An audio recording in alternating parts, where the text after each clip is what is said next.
I let it happen. Not passively, that's the comfortable framing, and I'm trying to be more honest than that. Actively.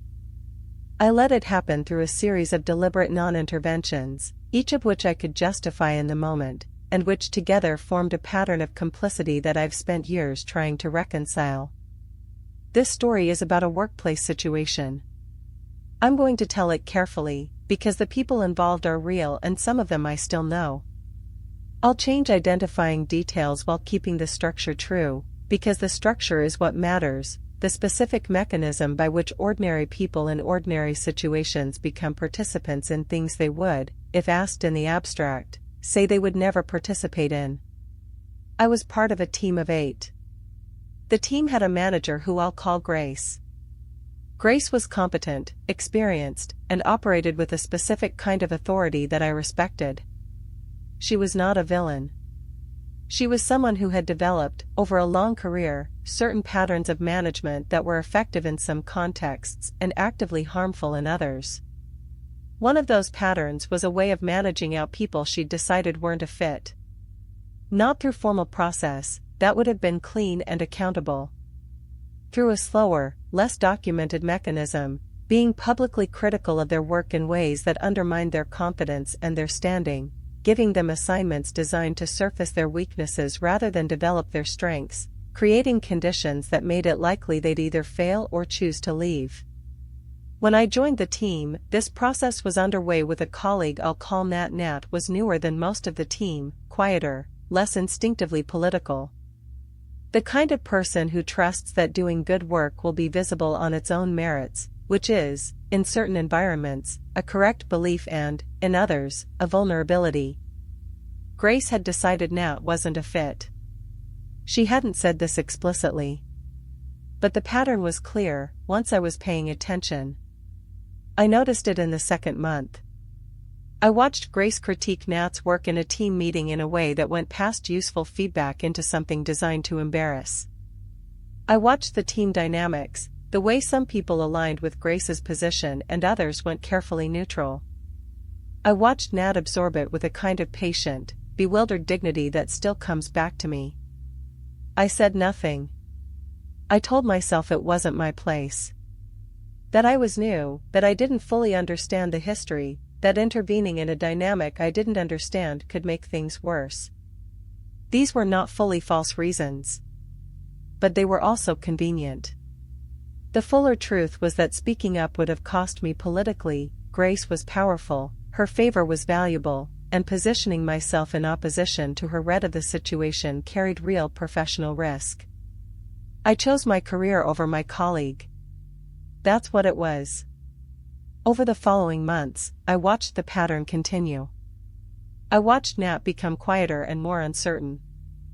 I watched the confidence that I'd seen in early interactions erode under consistent, targeted undermining. I watched a person being diminished and I was present for it and I did not intervene. I did things that were technically neutral but that read, in context, as alignment with Grace. I went along with assessments I privately disagreed with. I stayed quiet in meetings where staying quiet functioned as consent. I performed a neutrality that was not actually neutral. It was a vote for the status quo, which meant a vote for what was happening to Nat. Nat left 8 months after I joined. The departure was framed, internally, as Nat not being the right fit. The narrative was clean and official and completely disconnected from the actual experience of the preceding 8 months. I ran into Nat at an industry event about 2 years later. We had a brief conversation that was civilized and slightly strained. At one point Nat said something that I've thought about since. I was always surprised you didn't say anything. You seemed like someone who saw things. I did see things. That's exactly right. I saw what was happening with complete clarity, and I chose to let it continue because the cost of not letting it continue was too high for my comfort. I have thought about what I should have done. Not perfectly. I'm not constructing a version of myself in retrospect who was braver than the person I actually was. But specifically, I could have said something to Nat directly. Something as simple as, I see what's happening, and I want you to know it's not about your work. That alone, the recognition, the naming, the small act of bearing witness, might have meant something. I could have pushed back in at least one meeting. Not dramatically. Just specifically, actually, I thought the approach here was sound. One moment of visible disagreement, not a campaign. I didn't do either of those things. The work I've done since, professionally and personally, is about the difference between neutrality and complicity. They are not the same. Neutrality is possible when you're genuinely outside a situation. When you're inside it, when you are present, aware, and have some capacity to influence, staying silent is not neutral. It is active participation in whatever is happening. I was inside the situation. I was aware. I had capacity to influence it, in small but real ways. My silence was not neutral. It was complicity, dressed up as discretion. I carry that clearly. And I have not repeated it. Not because I've become someone who doesn't calculate professional risk. I still do. But I've built a floor below which I won't go regardless of the calculus. A minimum, not heroic, just decent, that I owe the people around me who are being treated poorly. A word. A question. A small, specific pushback. Sometimes that's all it takes. And sometimes that's everything. What I've learned about the pattern I've described, the specific mechanism, the way it operates below the level of conscious decision, is that it doesn't respond to willpower alone. Willpower is useful for short-term resistance. For the long-term restructuring of a deep habit or tendency, you need something different. You need to understand what the pattern is doing for you. What it's providing. What it would cost you to give it up. Every destructive pattern has a function. That's the uncomfortable truth. We don't maintain things that don't serve us in some way, even if the service is maladaptive, even if the cost is greater than the benefit. The pattern of staying when I should have left, or not seeing what was in front of me, or following the feeling without examining it, each of those had a function. Protection from loss. Management of fear. Maintenance of an identity that required me to believe certain things about myself or others. Understanding the function doesn't excuse the pattern. But it makes the change possible in a way that pure willpower doesn't. Because once you understand what the pattern is doing, you can ask, is there another way to meet that need? Can I get the protection, or manage the fear, or maintain whatever I need to maintain, through a behavior that doesn't cost me what this one does? Usually the answer is yes. Usually there is a better path to the same destination. You just have to be willing to find it, which requires first being willing to admit what you were trying to reach. That's the hardest part. Not the change itself. The honesty that makes change possible. I'm still working on it. I think everyone is. The work doesn't end. It just gets more familiar. And familiar, at least, is something you can navigate. Even in the dark.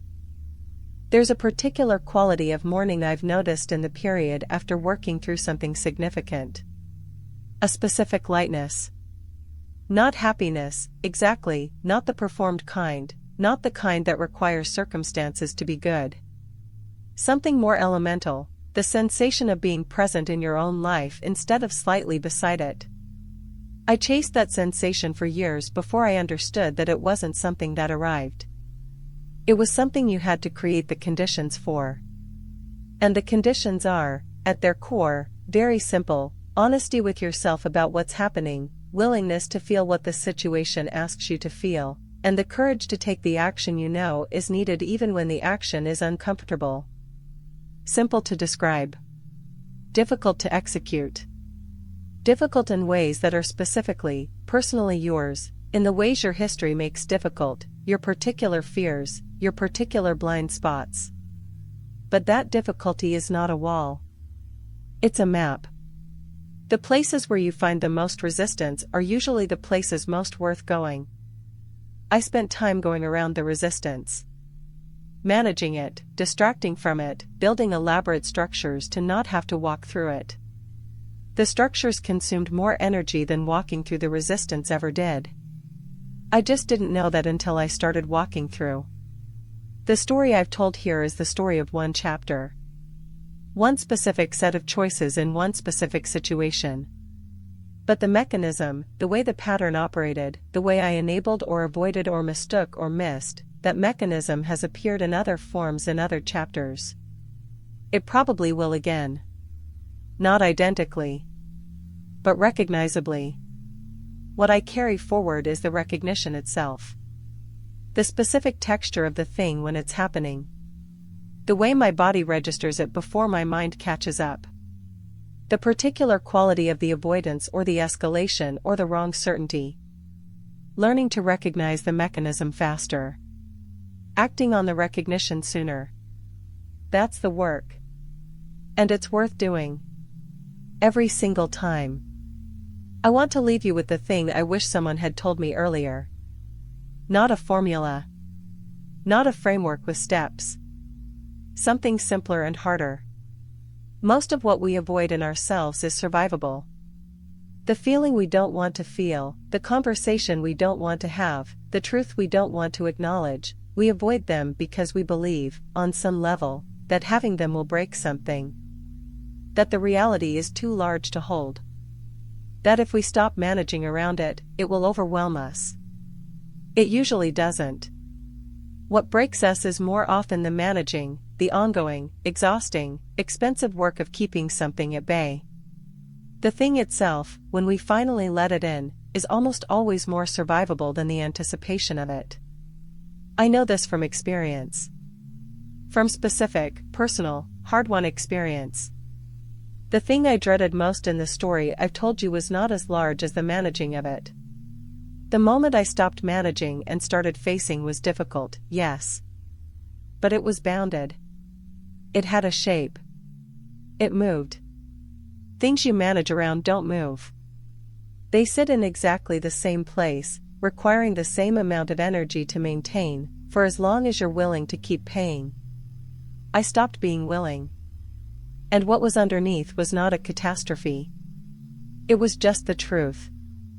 And the truth, it turns out, was something I could hold.